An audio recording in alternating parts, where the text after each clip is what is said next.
Palabra para que nos inspire en esta reflexión, y voy a leerles a ustedes de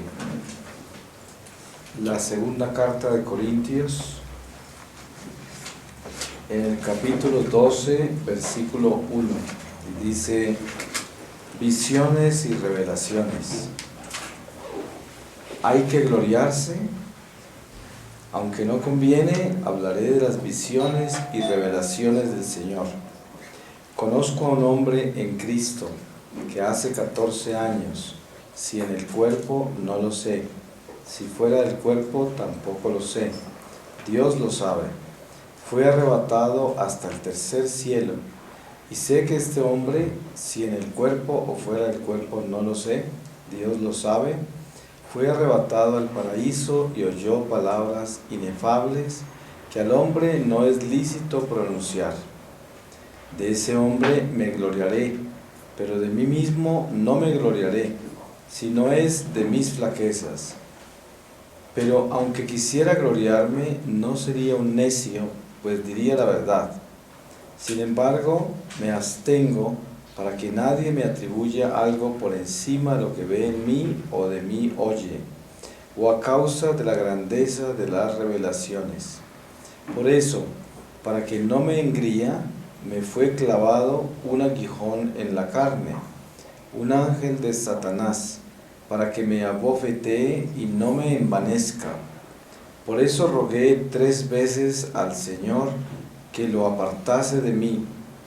Pero Él me dijo: te basta mi gracia, porque la fuerza se perfecciona en la flaqueza. Por eso, con sumo gusto, me gloriaré más todavía en mis flaquezas, para que habite en mí la fuerza de Cristo. Por lo cual me complazco en las flaquezas, en los oprobios, en las necesidades, en las persecuciones y angustias por Cristo, pues cuando soy débil, entonces soy fuerte. He hablado como un necio, vosotros me obligasteis, porque yo debía haber sido recomendado por vosotros, pues en nada fui inferior a esos superapóstoles, aunque no soy nada. Las señales de ser apóstol se cumplieron entre vosotros, por medio de toda paciencia, de signos, prodigios y milagros. Pues, ¿en qué habéis sido inferiores a las otras iglesias? Excepto en que yo personalmente no os he sido gravoso. Perdonadme este agravio. Palabra de Dios.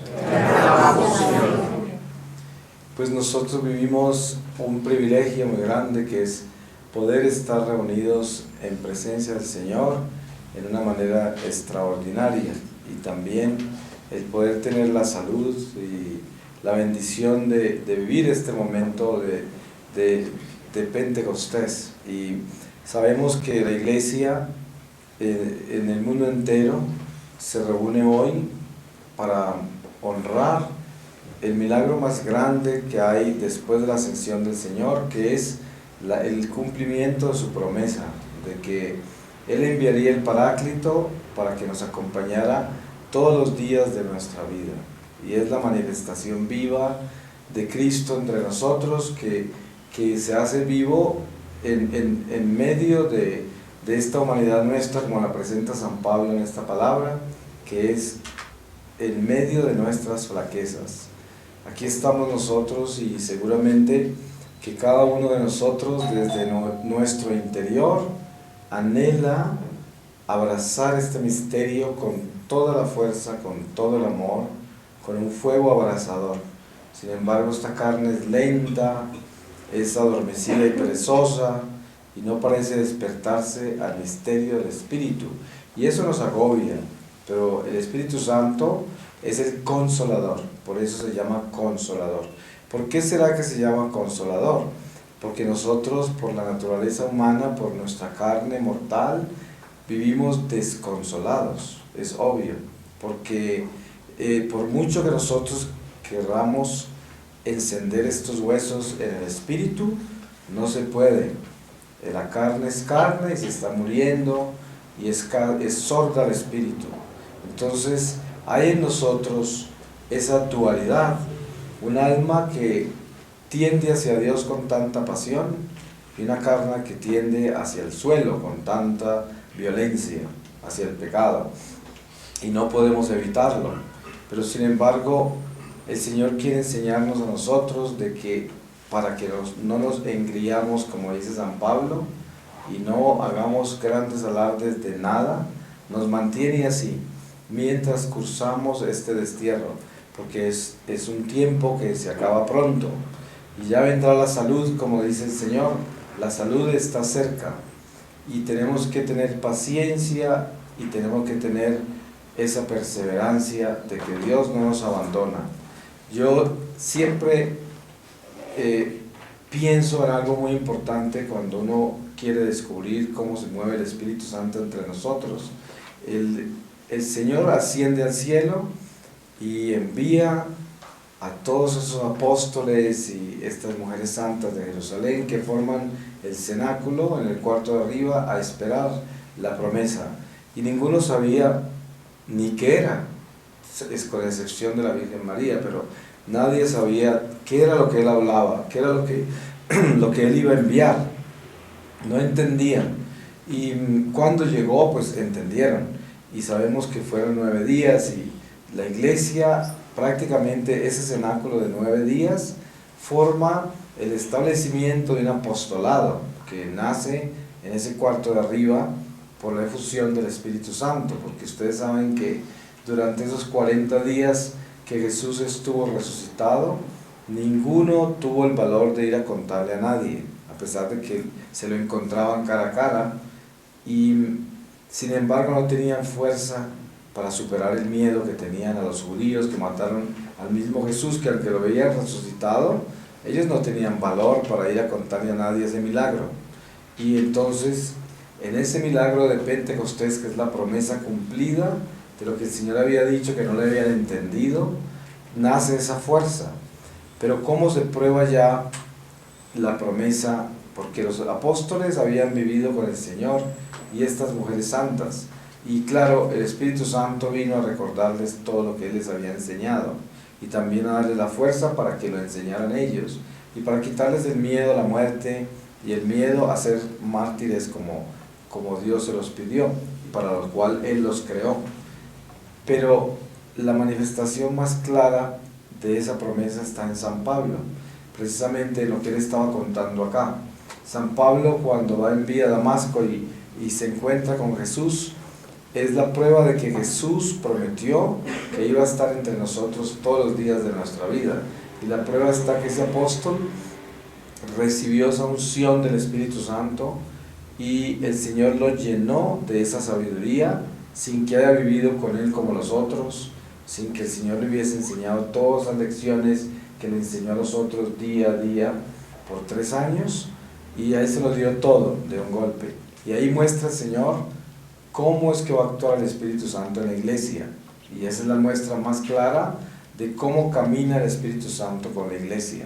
Y a partir de eso, pues hay cientos de San Pablos, porque precisamente la iglesia está fundada en ese espíritu paulino, que es el espíritu del celo por la casa de Dios, el espíritu del martirio, el espíritu de la valentía, de decir todo lo que hay que decir en el momento que hay que decirlo, e inclusive en el momento que no hay que decirlo, porque como dice el mismo San Pablo, hay que exhortar a tiempo y a destiempo. Y toda esta fuerza espiritual es la que estamos hoy glorificando, porque hoy precisamente el Señor nos coloca en el eterno presente, donde ese Pentecostés se hace una realidad en nuestro corazón. Sabemos que los misterios de nuestra fe los recreamos en fe, y esto es lo que es, porque es fe. Los misterios de la fe, ¿cómo más se van a recrear? Solo en la fe misma. La fe misma es la que por sí mismo hace crecer ese creer en Dios, nada más, porque es decir, cada uno de nosotros aquí podemos dar un testimonio de lo que conocemos de la verdad revelada. Sabemos que Dios nos ha dado una ley, nos dio mandamientos, nos ha dado los sacramentos como armas que fortalecen el alma para seguir este curso de la vida terrenal en obediencia a Dios y defendiéndonos del maligno. Y sabemos que la palabra de Dios en el Evangelio nos da un mapa perfecto para nosotros vivir sobre esa realidad sobrenatural a pesar de las contradicciones de lo que es la vida natural. Y todo eso lo tenemos, pero ¿acaso tenemos fe para poder creer en lo que leemos y en lo que se nos ha dicho? Porque si yo conozco todas estas verdades, pero en mi corazón todavía están todas las inquietudes y las inseguridades y la oscuridad de mi alma y tantísimas aprensiones que tengo yo de la vida, eso quiere decir que lo que yo leo, lo que yo oigo, lo que se me ha revelado no tiene vida en mí, porque el Espíritu Santo no está actuando en mí, a pesar de que se me ha sido dado, porque esos dones espirituales están durmiendo. La prueba está que un ser humano que tenga el extraordinario don de haber sido bautizado y de haber sido transformado de ser natural a ser sobrenatural, tiene en sí nada menos que el Espíritu de Dios, y no lo tiene en pedacitos, lo tiene en su totalidad, y el Señor nunca se va, por mucho que sea el pecado en que estamos, el Espíritu Santo nunca se va. Lo que pasa es que queda inactivo, y no porque el Espíritu sea inactivo, sino porque nosotros lo inactivamos por la desobediencia. Es como decir, en las relaciones humanas, nosotros tenemos una amistad con el padre, con la madre, con los hermanos, con los amigos, esposo con esposa, padres con hijos, y en un momento dado, por una acción negligente o desobediente, se pierde la amistad, se pierde la confianza. Pero, por ejemplo, hay realidades entre madres e hijos en las cuales la madre no deja de amar al hijo, pero no tiene amistad con él. Eso pasa a veces con nuestro propio ángel de la guarda, que nunca nos deja, nunca nos abandona, pero cuando estamos en pecado, en desobediencia a Dios, el ángel está inactivo, no puede actuar por nosotros, porque ¿cómo va a actuar si nosotros hemos decidido no obedecerle a Dios? Por lo tanto, inactivamos el ángel. Y eso sucede con el Espíritu de Dios.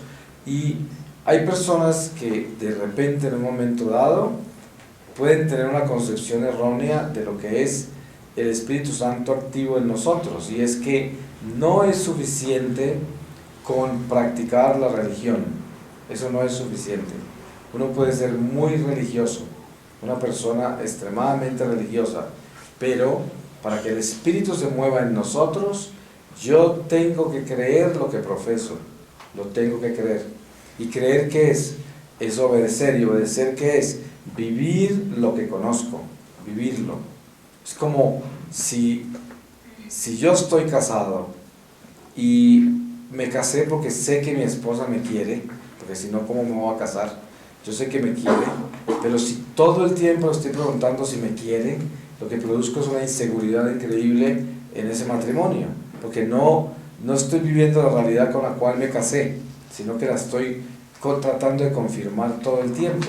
Eso es muy diferente cuando la esposa le dice al esposo, te quiero mucho, porque ese amor es fresco todos los días y el amor se renueva con el agua, con el riego.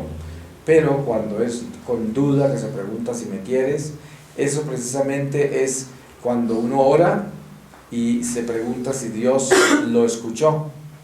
Eso es una prueba de amor que está completamente desnutrida. Es un amor desnutrido, cuando uno ora y piensa que Dios no lo oyó, simplemente porque los resultados de la oración no son lo que uno espera, y en el tiempo que uno espera. Y entonces la acción del Espíritu Santo en nuestra vida es latente únicamente cuando yo vivo en la fidelidad de Dios sin ninguna condición. Simplemente amo a Dios, le obedezco a Dios y no espero nada a cambio por lo que yo le estoy dando a Dios. Y esto es precisamente el amor de Dios que se manifiesta entre nosotros por intermedio del Espíritu Santo. Un esposo ama a la esposa con el amor de Dios únicamente cuando el esposo la ama sin esperar que ella le pague por ese amor. Y esto es demasiado importante de entender, porque la acción del Espíritu Santo es precisamente el amor incondicional. Entonces, para que usted sepa cuánto Espíritu Santo tiene en su corazón, piense cuánto tiene de amor incondicional en su vida. El amor, cuando uno da y da y da y no se cansa de dar. Ustedes se dan cuenta cómo hay personas que llegan a compartir con uno la angustia que tienen porque ya están cansados de dar. Y dicen, he hecho tanto y no hay ninguna mejora, no hay cambio, no hay nada, ya no puedo más. Precisamente cuando sucede eso es cuando estamos dándole cabida a que el Espíritu Santo se vaya de nuestro corazón, porque nunca podemos dejar de dar, nunca. Precisamente lo que el Señor dice es que tenemos que dar y dar hasta morir dando. Eso es lo que tenemos que hacer. Obviamente que hay que tener coherencia en la vida. Hay situaciones como, por ejemplo, una mamá tiene un hijo drogadicto y el hijo se volvió ladrón y pone toda la familia en peligro y ya no se pueden dejar afuera nada porque todo se lo roba. Llega un momento en que ese hijo lo tienen que recluir en algún lugar o le tienen que poner remedio a eso. Eso no quiere decir que se dejó de dar, porque una cosa es dar y otra cosa es ignorar las responsabilidades que tenemos cuando tenemos que actuar sobre situaciones que son absolutamente fuera de control. Y en eso tiene que haber la prudencia, la coherencia y la misma inteligencia que Dios nos da para actuar en el amor, pero con firmeza y con sabiduría de Dios. Pero en general, el amor incondicional que Dios nos llama a vivir es esa entrega que tenemos nosotros por unos por los otros, sin que esperemos nada los unos de los otros. ¿Y cuál es la efusión del Espíritu Santo esta noche? Miren que nosotros somos personas que profesamos una religión y yo espero que todos ustedes estén seguros de que la religión que nosotros profesamos es la religión de Dios, la única iglesia. Esta es la única iglesia verdadera y a nadie le debe dar miedo decir eso.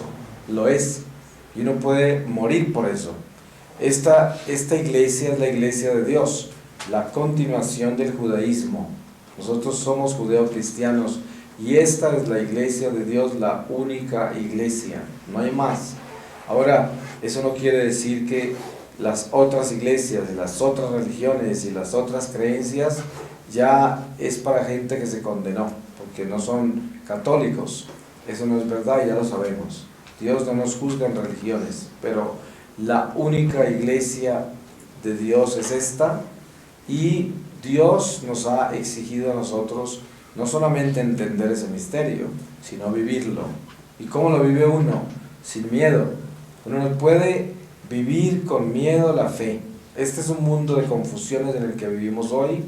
Tenemos demasiadas voces hablándonos, hay demasiados argumentos y nosotros nos hemos perdido a veces entre esos argumentos y nos hemos perdido a veces dentro de estas concepciones religiosas que hay de tantas dimensiones, y en un momento dado parece que perdiéramos la identidad de la veracidad de nuestra fe, y por eso nos disminuimos como cristianos y dejamos que nos influencien tantas cosas externas.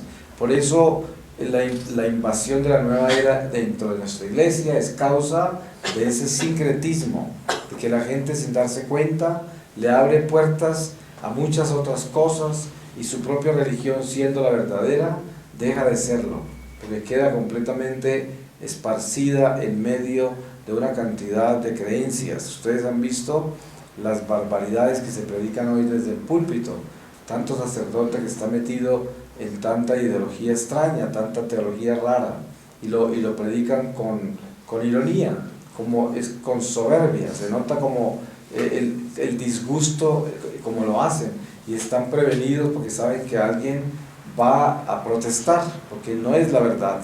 Sin embargo, pues no se trata de estar señalando a la gente y buscando el pecado de los demás, pero sí tenemos que tener la seguridad de que el Espíritu Santo se manifieste en nuestra vida, y la efusión del Espíritu Santo en nosotros es una realidad únicamente cuando yo estoy consciente 100% de que esta es la iglesia de Dios, esta es la verdadera religión, y yo no tengo por qué ser tímido al respecto, yo no tengo por qué pedir perdón por eso, yo no tengo por qué disculparme por ser católico, yo no tengo por qué esconder mi rostro a nadie por el hecho de que yo profese la religión que es de Dios y que es tan perseguida, porque es como decir, la raza más odiada que hay en la tierra se llama la raza judía, y no es un accidente, simplemente es la raza más odiada en la tierra porque son los únicos hijos legítimos de Dios.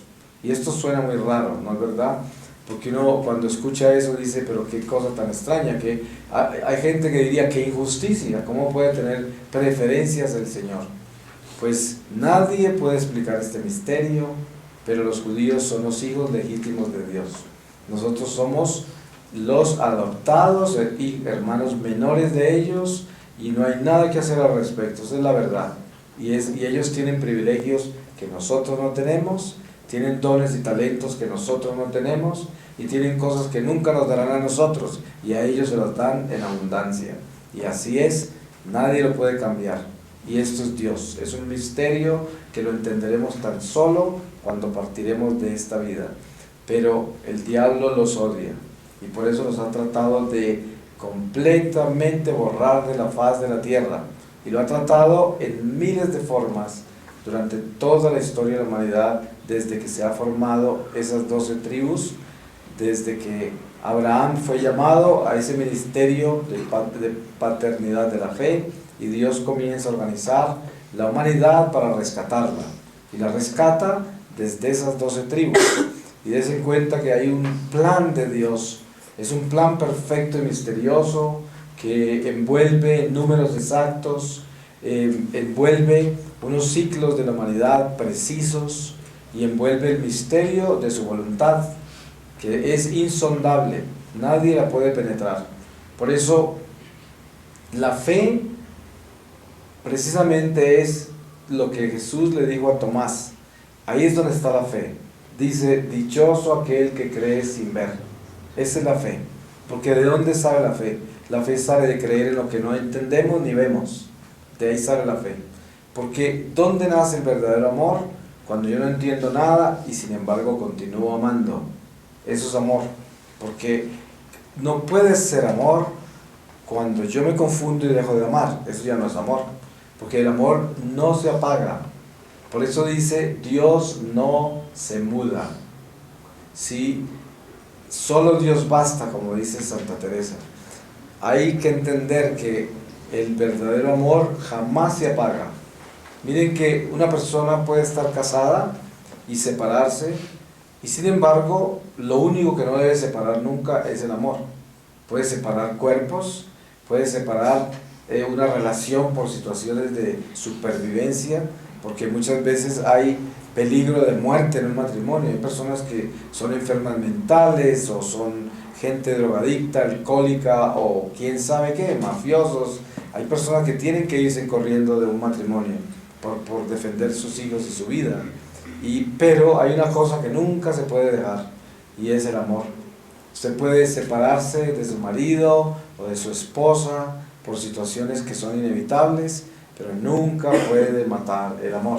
Ese no se puede separar, porque mire, hay mucha gente con la que uno no se entiende, y hay personas con las que uno jamás se entenderá, por muchas razones.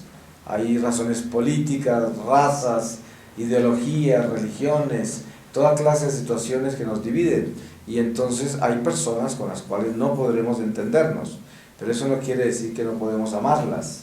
Sí, es como decir, hay personas extremadamente radicales en una dirección opuesta a lo mío, y obviamente no voy a tener una relación con ellos, no es posible. Sin embargo, esas personas yo tengo que amarlas. Y uno se pregunta, ¿cómo hace eso? Pues es Espíritu Santo. Aquí es donde estamos hablando de lo que el Espíritu Santo es. Y esta noche el Señor en una forma extraordinaria a través de la liturgia, que es divina y es mística, nos muestra la posibilidad de que nosotros podamos vivir ese eterno presente de Dios, para que recibamos ese fuego del Espíritu Santo que ha bajado sobre el colegio apostólico y que ha sido el primer cenáculo de donde nacen todos los cenáculos. Nosotros somos un cenáculo en este momento, porque nos hemos reunido a orar, tenemos a María entre nosotros porque es nuestra madre y la reconocemos como tal, y al mismo tiempo aceptamos todas las verdades de nuestra fe y las profesamos. Ahora, ¿a qué nivel la profesamos cada uno de nosotros? Eso es algo que cada uno tiene que responder por eso. Nadie puede responder por otro. Yo no sé hasta dónde usted se ha compenetrado con su fe, hasta dónde usted se ha desafiado para entender cuánto tiene que trabajar para crecer en la fe, hasta dónde usted ha entendido la responsabilidad que tiene con lo que ha recibido. Todo eso es muy personal y al mismo tiempo todo esto también es Espíritu Santo, porque entre más me abandono en Dios, más abunda en mí la fuerza del Espíritu. El Espíritu me guía.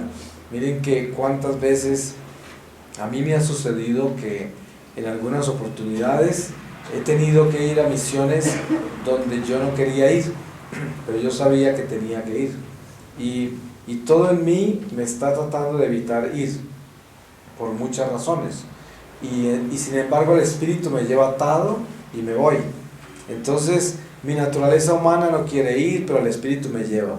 Entonces hay algo en mí que es dócil, que es el llamado apostólico, el llamado misionero, es dócil. Porque yo eso lo hago con amor y jamás lo cambiaría por nada. Pero hay algo en mí que es rebelde, que es mi naturaleza humana, que a veces se acomoda a otras cosas y se acomoda a otras apetencias y a otras tendencias, y eso en mí está revelado completamente. Pero es igual como cuando llevan a un niño de la mano para un lugar que no quiere ir y lo llevan a que le van a cortar el pelo o lo van a hacer alguna cosa y va ahí. Y así muchas veces va uno en la vida a hacer exactamente lo que no quiere, pero lo que tiene que hacer. Y esto es precisamente la muestra de cómo el Espíritu Santo actúa en nuestra vida. El Espíritu Santo nos ata y se lleva este rebelde, se lo lleva de la mano arrastrado, pero lo lleva para donde tiene que ir. Miren que en los Hechos de los Apóstoles está ese pasaje de San Pablo que dice que va atado en el Espíritu hacia Jerusalén. Y todos los profetas en la iglesia por donde pasa le dicen que lo van a encarcelar, que le va a pasar esto y lo otro, y él continúa hacia Jerusalén. Y sabía que tenía que ir, pero su humanidad estaba amenazada, porque sabía que iba a ser difícil. Pero esto es precisamente lo que es Espíritu Santo. Miren ustedes cómo acabar con la acción del Espíritu Santo. Buscar su comodidad. Cada que usted se dice, ay, ya no más, ya no quiero más de esto, esto es suficiente ya, estoy cansado, no resisto más de esto, yo me voy a esconderme de esto. Precisamente eso es matar el Espíritu Santo, acabarlo. Porque el Espíritu Santo lo mantiene a uno en la batalla. Y generalmente la batalla a donde lo lleva el Espíritu Santo, generalmente es en medio de las cosas que menos le gustan a uno. Y cuando uno trata de volverse tan cómodo que solo está buscando las que le gustan, va vacío, va sin espíritu. Y se convierte en un haragán, porque está toda hora buscando comodidad y cada día sabe menos del sufrimiento, cada día lo aterra más el sufrimiento, cada día lo enloquece más el sufrimiento, cada día se desespera más por el sufrimiento, porque toda la vida lo ha evitado, porque cada vez que ve que va a haber algún sufrimiento de algo, a correr, hay una persona difícil, a esconderse, hay esto no sé qué, no lo quiero, quiero comodidad, quiero una vida sin problemas, quiero una vida en paz, yo quiero paz, yo no quiero que paz, esto no, y esto precisamente es la forma más increíble de eliminar el Espíritu Santo. Así se elimina el Espíritu de Dios y nos volvemos personas vacías y ni siquiera sabemos lo superficiales que somos, porque lo peor es que en nuestra vida cristiana la religión nos engaña. Y creemos que por la rezadera y por ser fieles a una vida sacramental, que estamos bien. Y eso nos hace creer que toda esa vagancia, ese huirle al sufrimiento, huirle a las dificultades, es un caso menor en mi vida. Inclusive muchas veces hablamos así: ay, yo sí trato de evitar los problemas, yo trato de evitar la gente difícil, yo trato de evitar las cosas complicadas, yo trato de evitar el sufrimiento. Pero eso sí, yo amo al Señor, yo oro mucho, yo hago esto. ¿Pero cuál? Esa religión es una religión muerta, eso no sirve de nada, porque precisamente nuestra purificación es en el sufrimiento. Si usted no es capaz de estar en medio de situaciones difíciles en su vida y no huir, entonces jamás se va a purificar y nunca va a crecer, y el Espíritu Santo jamás va a estar encendido en usted.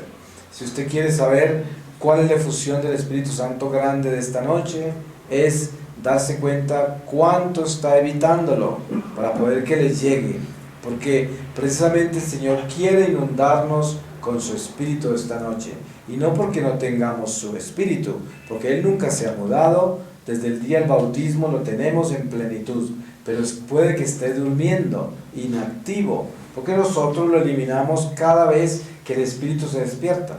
¿Cómo se despierta el Espíritu? Llevándonos a vivir en la prueba, en la tribulación. En eso es que el Espíritu Santo se despierta. Y entonces cada vez que el Espíritu hace el esfuerzo de darnos ese crecimiento que necesitamos para alcanzar la luz al final de esta vida, lo aplacamos, porque no queremos nada de eso.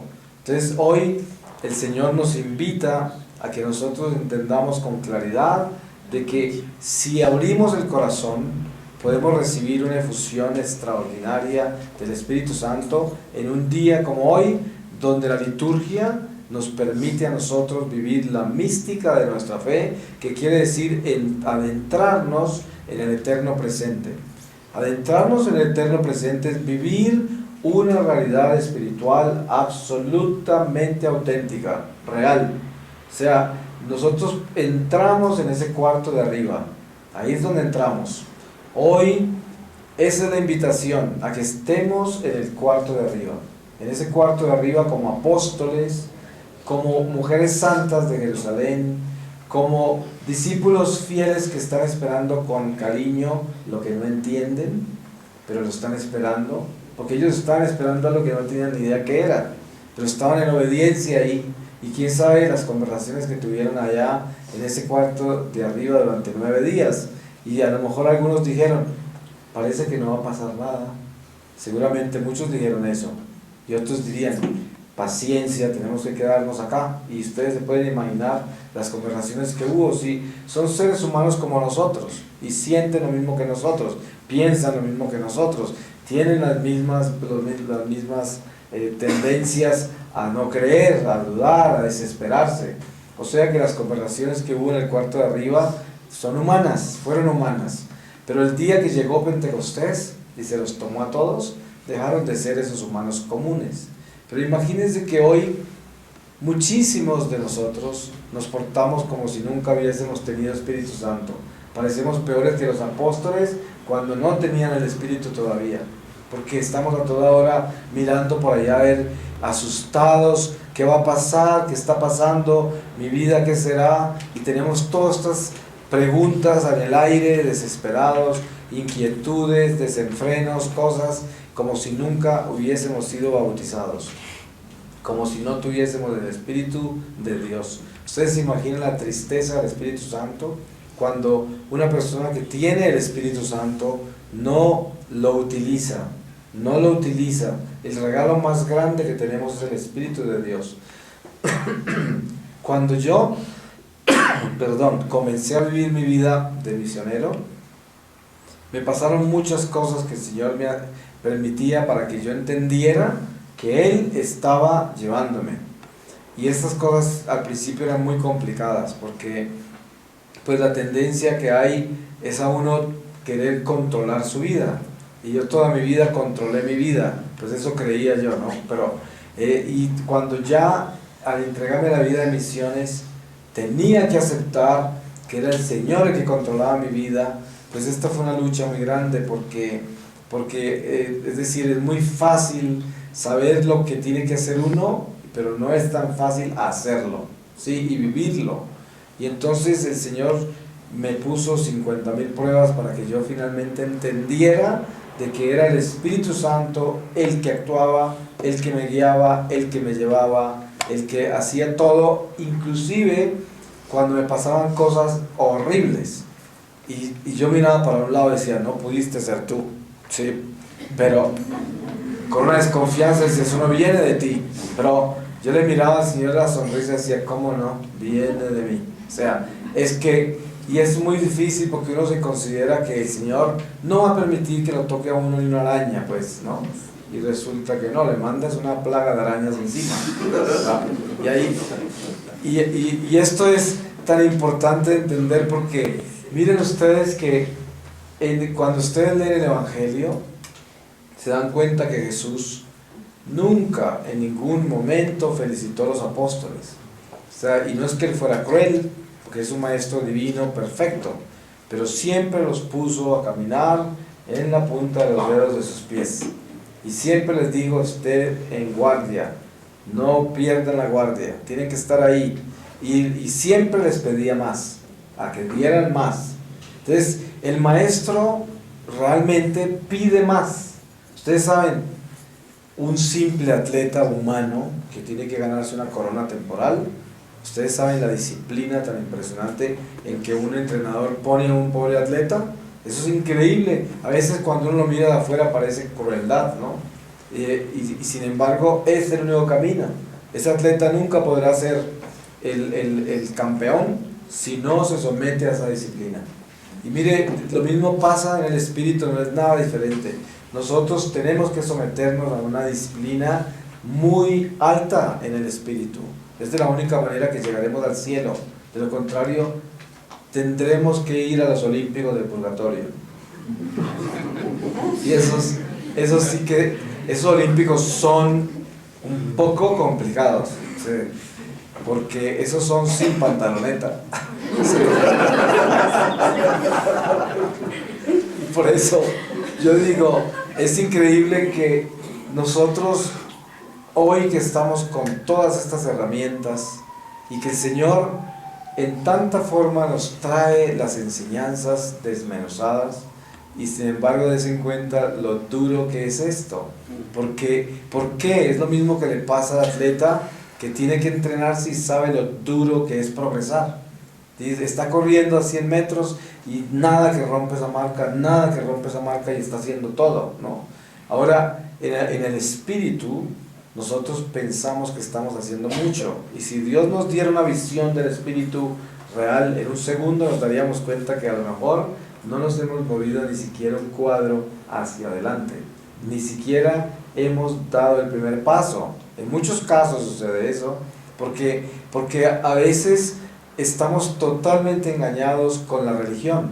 Yo siempre insisto en esto. Mire, yo la trampa más grande que he descubierto en todos estos años que llevo yo en mi vida misionera, la trampa más grande que yo he visto en el mundo entero por donde he estado, en todas las iglesias, en todas las comunidades, no importa lo profundas que son, no importa las espiritualidades en que están, la mayoría de los católicos están atrapados en la religión, la mayoría, y no lo saben, son gente religiosa, no son gente espiritual.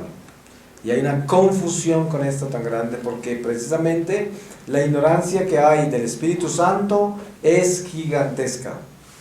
Miren ustedes todas estas sectas de protestantes, ellos están convencidos que están inundados del Espíritu, y esos sí que están inundados de religión, porque si hay alguien religioso en esta vida son los protestantes, están llenos de escrúpulos. Los protestantes son los fariseos de este tiempo, los escribas y saduceos, esos son los protestantes, porque son los escrupulosos, son los que creen que tienen la verdad, son los que, es decir, y todo eso exactamente lo que el fariseo hacía. Y es religión, es pura religión. ¿Y qué pasa con la religión? Miren lo difícil que es. La religión Como la religión es el fundamento, los cimientos de la espiritualidad, entonces fácilmente el que está en los cimientos cree que ya tiene espíritu, por lo que tiene todos los elementos necesarios donde se construye el espíritu. Es como decir, a una persona le regalan un computador muy poderoso y ya cree que tiene pues todo lo que ese computador ofrece, pero resulta que tiene que empezar a trabajar para aprender cómo manejarlo. De ahí edificar un conocimiento para poder utilizar esa herramienta. Es exactamente lo mismo con la religión. La religión es el cimiento, una plataforma desde donde nosotros nos lanzamos a las alturas de Dios, pero es una plataforma, y la mayoría de la gente se queda en la plataforma sin poner un solo ladrillo.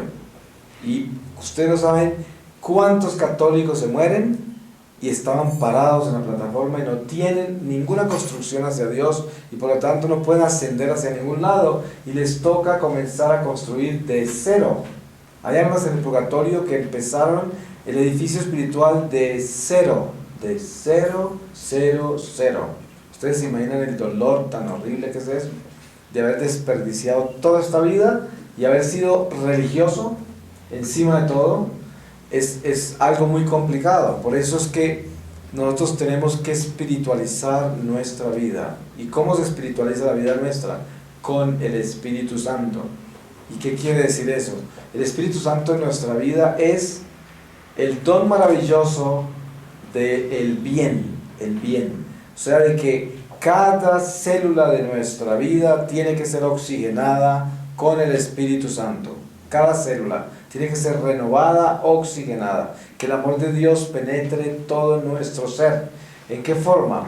Cuando yo me concientizo de que tengo que cambiar todo lo malo que hay en mí. Todo lo malo que hay en mí. Todo lo malo que hay en mí. Y esto le debe sonar a uno como un eco profundo en su corazón.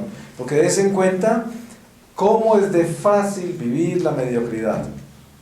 Precisamente esa es una enfermedad espiritual, la mediocridad. Porque hay personas que están completamente acostumbradas a sus defectos. Es más, le parece que le hicieran culto a sus defectos. Ustedes saben con mucha facilidad de personas que dicen, ay, yo soy de un temperamento muy difícil. Y en mi familia, pues, todos hemos sido así. Ya, pues, esa es nuestra naturaleza. O sea, se maldicen a sí mismos. Eso quiere decir que no van a cambiar. Y ese temperamento difícil les destruye toda posibilidad de edificarse en el espíritu. Porque si uno supiera el daño que hace con un temperamento difícil, ahuyenta a los ángeles, los pone a correr, ahuyenta las oportunidades en la vida, le cierran todas las puertas, le quita la esperanza a la gente, le daña la alegría hasta a los niños, o quién sabe cuántos daños hace una persona temperamental, y lo justifica porque lo lleva casi como en una cultura. Es horrible, ¿cierto? La falta de calidad. Entonces, el Espíritu Santo en nuestra vida se mueve exactamente con la concientización de convertirme en una persona buena. Este es el principio de la apertura al Espíritu Santo. Porque miren que yo puedo ponerme a orar con un grupo de personas y hablar en lenguas y orar intensamente y a pedir al Espíritu Santo que se manifieste de una forma extraordinaria, y Dios es fiel, muy fiel, y Él siempre se manifiesta cuando nosotros lo llamamos de una manera extraordinaria, porque Él es omnipresente, de por sí ya estaba en nosotros. No hay que es que llamar a Dios es como decir, ponerme a llamar mi sangre, pues ahí está, no tengo que llamarla, está corriendo por entre mis venas. Eso es exactamente el ejemplo de llamo a Dios. ¿Para qué? Si está en usted. Pero lo invoco. Invocarlo es reconocerlo, adorarlo, y darle ese amor que yo quiero darle en mi corazón, porque Él es mi Señor y está en mí. Pero al adorarlo y todo eso es como que se despierta. Es como decir, dos personas están juntas y saben que están juntas porque se aman, pero eso no quiere decir de que esa persona no va a voltear al otro y dice, te amo. ¿Eso qué hace? Revive todo lo que está ahí en esa persona y como que lo oxigena, ¿sí? Cuando uno dice, Señor, yo te amo, te glorifico, te doy toda la gloria porque tú eres mi Señor y sin ti yo nada soy, y todo, entonces estoy viviendo con ese Dios que está en mí y lo estoy oxigenando todo, lo estoy despertando, y lo que hace es que ese Dios se hace mucho más activo en mí, y no porque no quisiera Dios estar activo o porque Dios no es una actividad permanente, sino porque si yo no tengo la concientización de eso no actúa en mí para lo que yo tengo que hacer. Entonces es como que Dios es tan increíblemente perfecto en el amor que no obliga, no se impone. Ustedes se han dado cuenta que las personas que usted puede considerar como sus mejores amigos, ¿cuáles son esos? Aquellos que jamás se han impuesto en sus vidas, nunca. Son esas personas serenas que siempre están ahí, que nunca se quejan por las cosas que hacen por uno, nunca se las sacan en cara ni se acuerdan lo que le dan a uno, y que son gente incansable, dan y son, nunca hablan mal de uno, siempre tienen cosas buenas en su boca, en sus labios, y esas personas son invaluables, porque son como tesoros que uno tiene en la vida, que están ahí, y siempre lo reciben a uno con esa sonrisa, y siempre tienen los brazos abiertos, y todo lo que pueden hacer por uno lo hacen. ¿Cómo se llama eso? Eso es Espíritu Santo. Este es el amor de Dios que se manifiesta a través del prójimo y lo recibe, y precisamente ahí es donde está la claridad de lo que Dios quiere en nosotros, que es permitir que ese Espíritu nos inunde, pero que nos inunde a través de las obras. Por eso el apóstol Santiago dice, muéstrame tu fe y yo te muestro mis obras. Una fe sin obras no vale nada. Y precisamente las obras no son las cosas materiales. Es más, a veces las obras suyas con las cosas materiales quizás se convierten en testimonios contra usted. Porque muchas veces gente que parece ser generosa, lo que es vanidosa y está buscando atención y poder humano en medio de la gente, dando. No está dando, lo que está es pidiendo atención, recogiendo poder, manipulando. Entonces eso mismo puede testificar contra uno ante el tribunal del Señor, las propias obras de la vanidad. Por eso, ¿cuáles son las obras del Espíritu Santo? Las obras del Espíritu Santo son aquellas que uno hace porque sabe que las tiene que hacer, porque uno disfruta haciéndolas en el silencio del corazón y porque uno no cuenta cuánto dio. Sí, no es que doy 7, 6, 5, 4, ¿cuánto? Y calcula todo calculado, a ver cuánto va a dar. ¿Sí? Resulta que cuando usted dio, ya sabe cuánto dio. ¿Sí se da cuenta? Ahí perdió. Ahí no hay generosidad, no hay caridad. Ahí lo que hay es vanidad. Y el Espíritu Santo no está ahí. Por eso se dice, muéstrame tu fe y yo te muestro mis obras. Las obras tienen que ser las obras del amor, nada más. Y la obra del amor es, yo quiero llevar de los corazones felicidad. Yo a veces comparto cosas como estas, son pequeñas, pero son importantes. Mire, en un taxi uno viene con un taxista y el pago que tiene que hacerle usted es 3.500 pesos y usted tiene un billete de 5.000 y usted sabe que esos 1.500 pesos que le sobran ahí de esos 5.000 pesos de pronto no lo van a hacer más rico ni más pobre, pero sí pueden darle un momento de mucha felicidad a ese hombre que trabaja por el centavo, que está coleccionando centavos en el día, vive de centavos. Y usted entregarle 1.500 pesos es entregarle muchos centavos a una persona que está coleccionando centavos y se gana, ese corazón se le llena de alegría, y ese señor que a lo mejor venía hasta de mal genio y a lo mejor hasta lo trató mal a usted, voltea sin poderlo creer y dice gracias, así con unos ojos así. En cambio, si usted está ahí con ese billete y dice me faltan 1.500, y ya se los doy, señor, ya se los entrego, ¿no? Y está como en ese afán de que le den las vueltas y la presión de que eso es lo mío y esto es lo suyo y esto, y la presión y usted sabe, ahí no hay amor. Y con esto no quiero decir que uno tiene que dar siempre que se queden con las vueltas, ¿no? Porque esto no es lo que estoy diciendo, pero estoy hablando desde que lo fácil que es amar, lo fácil que es amar, lo fácil que es hacer una persona feliz, lo fácil con pequeñas cosas. No se necesita mucho para hacer feliz a una persona, no se necesita mucho. Mire, es increíble cómo uno siembra esos tesoros en el cielo con pequeñas cosas. A veces sonreírse con un extraño en la calle es suficiente para hacer una persona feliz. ¿Ustedes se han dado cuenta de la sorpresa que lleva una persona a veces porque uno se sonríe con ellos? Hasta se asustan. Dicen, van a vivir tranquilos. Se forzan una sonrisa porque como que no esperaban que se rieran con ellos, ¿no? Entonces al principio sospechan, después quién sabe si es un perverso, que puede esto, lo otro.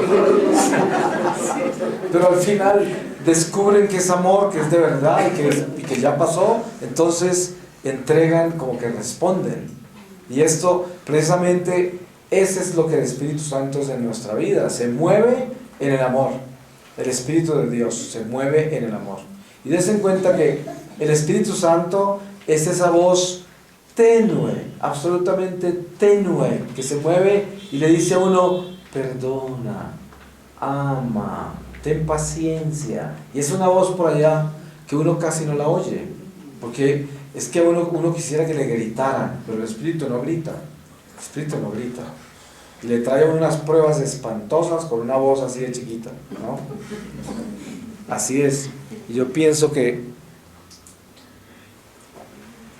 precisamente el desperdicio de gracias de nuestra vida es ignorar lo tierno, lo tenue que es Dios, la voz de Dios, tan chiquita, tan pequeñita. Dios viene en una forma tan pequeña, tan increíblemente pequeña. Mire que ayer estaba yo en San Salvador y había una niña, estaba afuera porque no alcanzó a entrar, y entonces me hacía señas desde afuera y yo salí y le dije, sí, le dije, yo lo conozco por la foto, sí, porque tenían afiches por toda la ciudad. Entonces yo le dije, sí, me dijo, no he podido entrar. Entonces yo le dije, es que parece que ya no hay sillas ni nada, y por las leyes de los bomberos y todo no dejan entrar más de lo que... Entonces dijo ella, pero si usted me entra, me dejan entrar.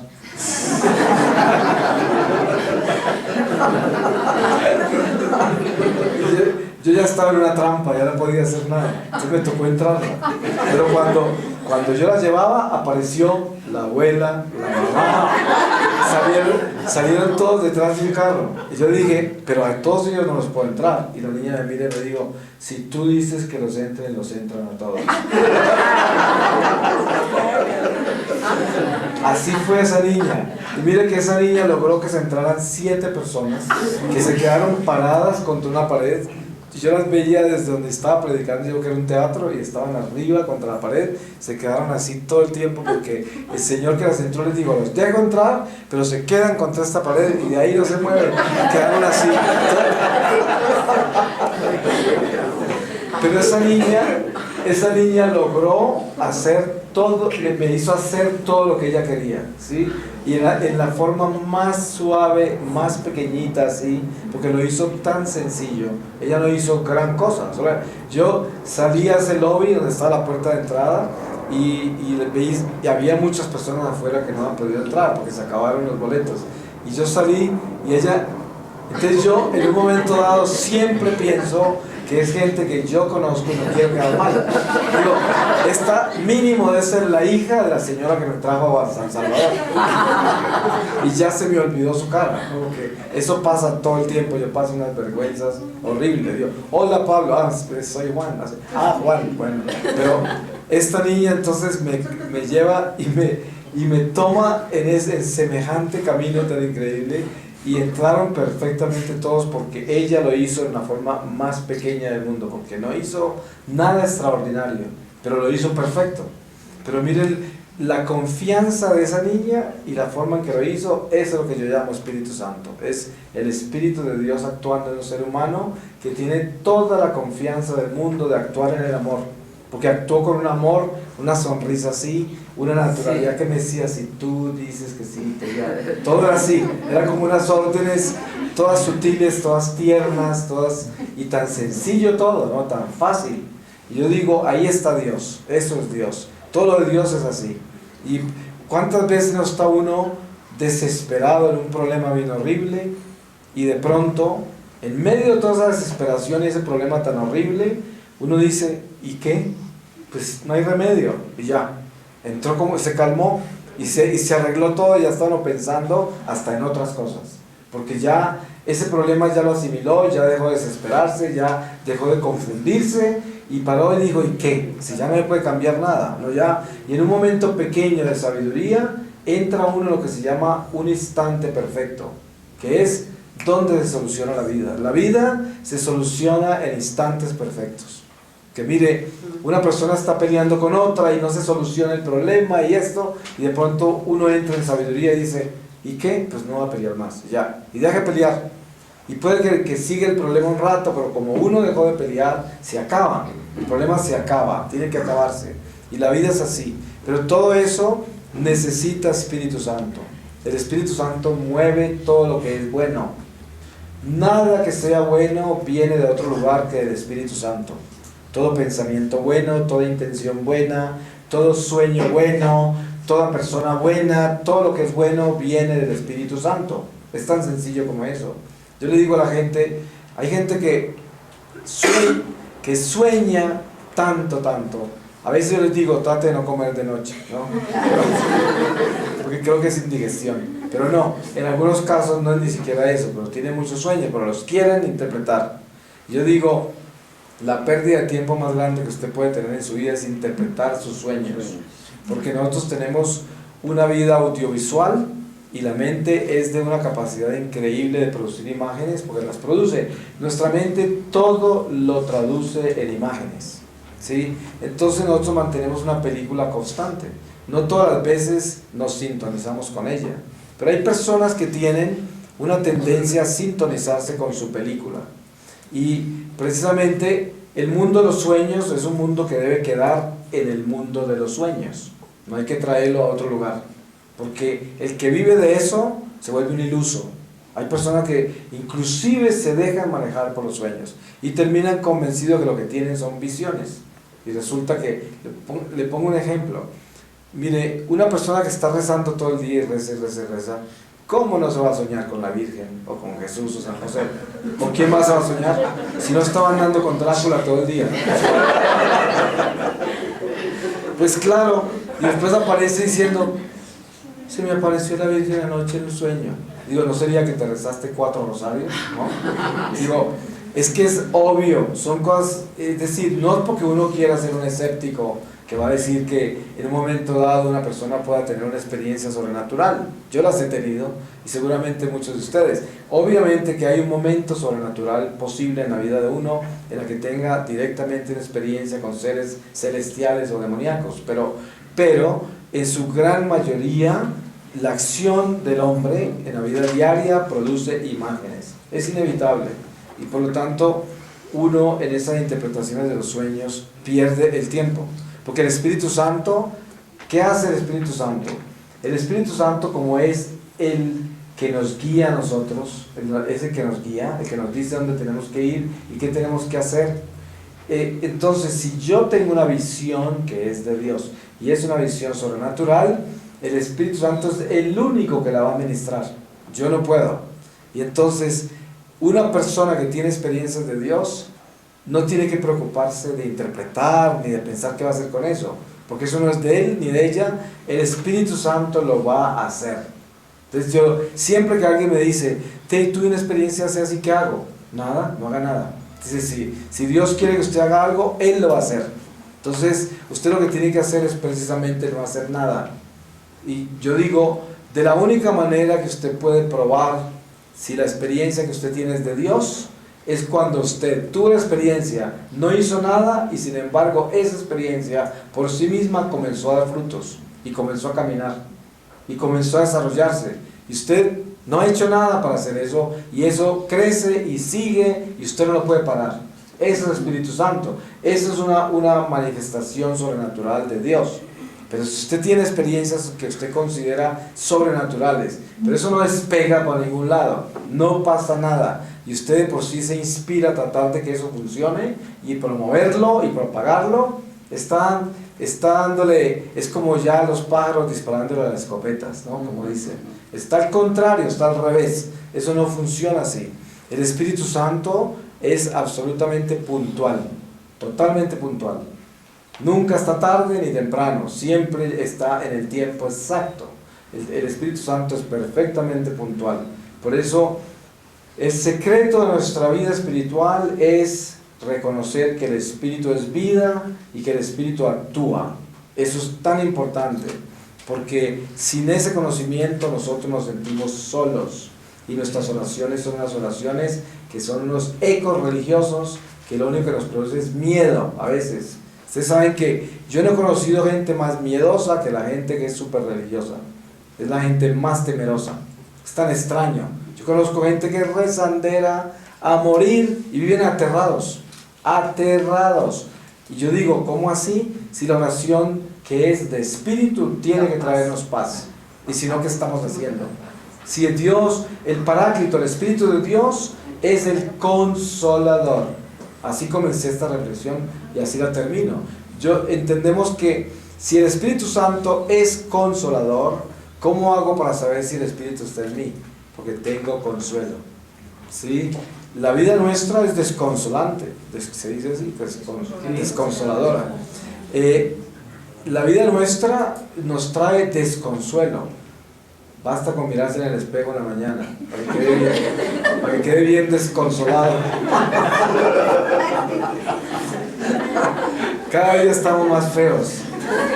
No hay forma de arreglar eso. Usted sabe, ¿quién puede negar eso acá? Si cada día estamos más feos. Usted trate de arreglarse, no puede. ¿Sí? Entre más trate de arreglar su feura, más feo se ve. ¿Usted no ha visto gente que se trata de tapar todos los defectos que tiene y se ven más feos todavía? Sí. ¿Sí? No hay forma de tapar esas cosas. Lo mejor es dejarlas como son. Pero precisamente la vida nuestra, tal y como es, nos desconsuela. No nos va a consolar. ¿Cómo me va a consolar que cada día estoy más feo? Y que además que me estoy muriendo, me estoy descomponiendo. Uno mira los dedos, todo, y le empieza a doler todo, y se empieza a desarmar. Usted sabe que la edad viene con pastillas. ¿Ustedes se han dado cuenta? Entre más viejito, más pastillas. Las conversaciones entre los viejitos es cuántas te tomas, ¿no? Y esa es la vida, es una descomposición. Uno se va desboronando, se va acabando. Y esto es un enorme desconsuelo, aunque uno no quiera aceptarlo. ¿Cómo no se va a desconsolar? Si a uno ya va a pararse y lo que hace es caerse, ¿no? Eso lo desconsuela a uno, porque el impulso no va para donde va la intención. Y resulta que cuando uno tiene conciencia de eso, se da cuenta lo importante que es el Consolador. Porque si uno tiene el Espíritu de Dios y deja que el Espíritu de Dios actúe, entonces a pesar de que todo se nos está muriendo, nosotros tenemos vida en el corazón. Y una vida en abundancia. Y sabemos que esa vida va a continuar. Eso es increíble porque ese es un consuelo de verdad. Por eso la única muestra de verdadera fe es el permanente consuelo. Es la única muestra de fe.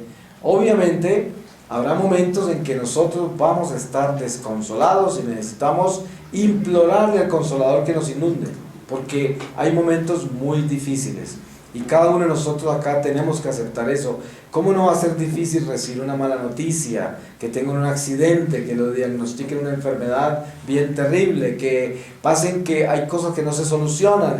Cosas de esas son difíciles de manejar en la vida y uno de pronto es invadido por un gran desconsuelo.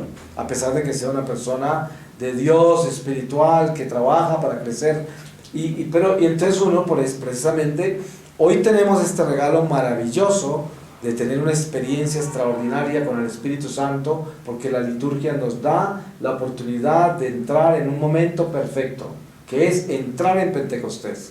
Y el Pentecostés que recibimos es esta conciencia nuestra, que se concientice profundamente en una realidad donde yo sé quién soy yo, un ser desconsolado, pero que tengo consuelo en el Señor.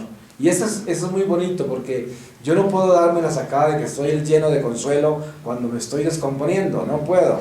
Sino que yo tengo que decir, en medio de esta miseria hay esperanza, porque Dios actúa en mí a pesar de que yo me estoy descomponiendo.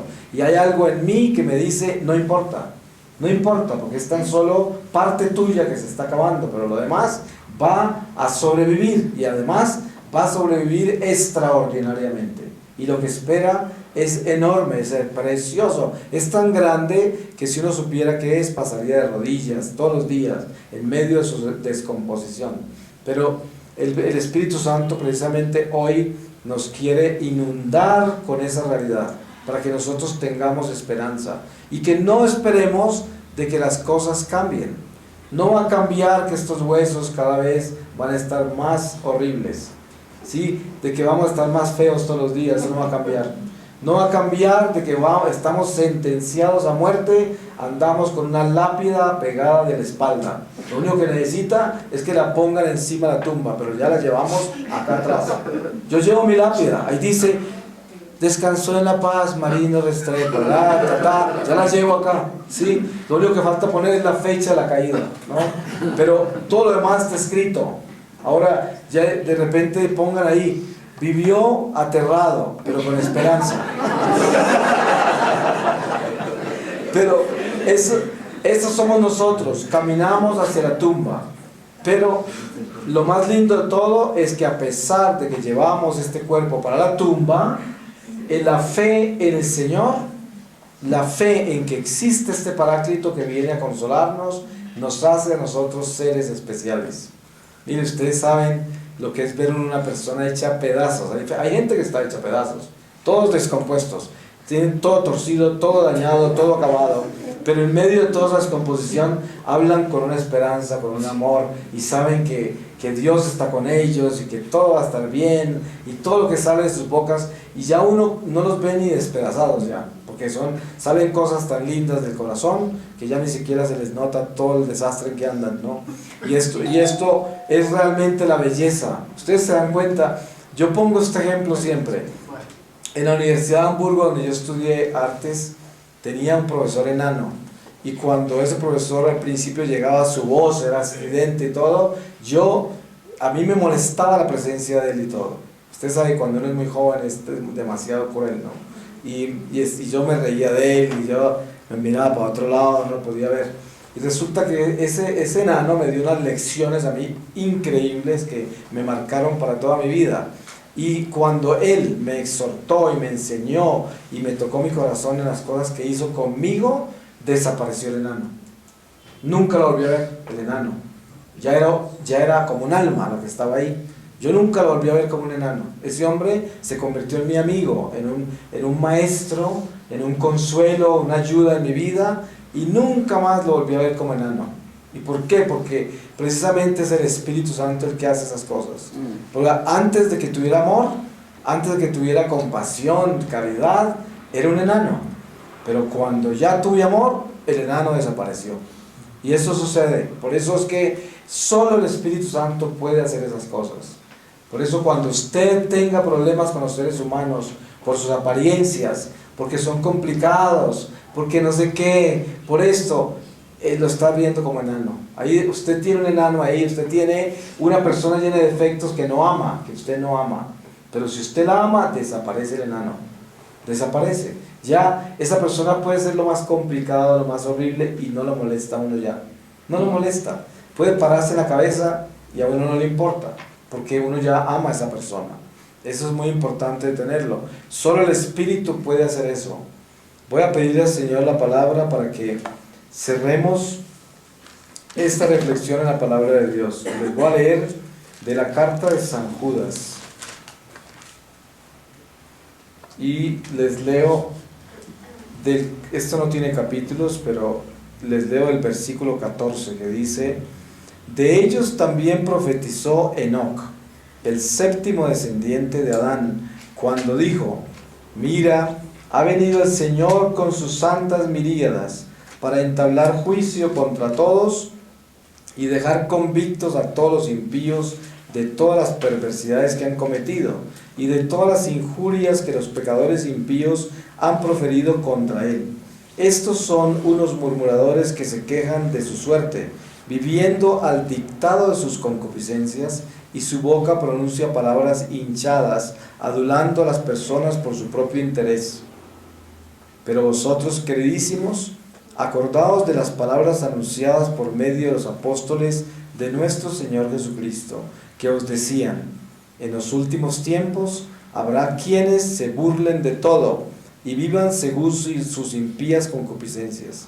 Estos son los que crean divisiones, hombres meramente naturales, que no tienen el Espíritu. Palabra de Dios. Te alabamos, Señor. Pues esa es la confirmación del Señor. Realmente de eso se trata. Los seres naturales no tienen el espíritu del amor y por eso son tan peculiares en los defectos de los demás. No resisten a nadie, no quieren problemas, quieren todo cómodo, todo buenecito, porque son seres naturales. Pero nosotros no podemos ser así, porque nosotros somos seres sobrenaturales. Dios nos ha dado su espíritu y sería una vergüenza espantosa que nosotros no viviéramos como seres sobrenaturales después de todo lo que Dios nos ha dado.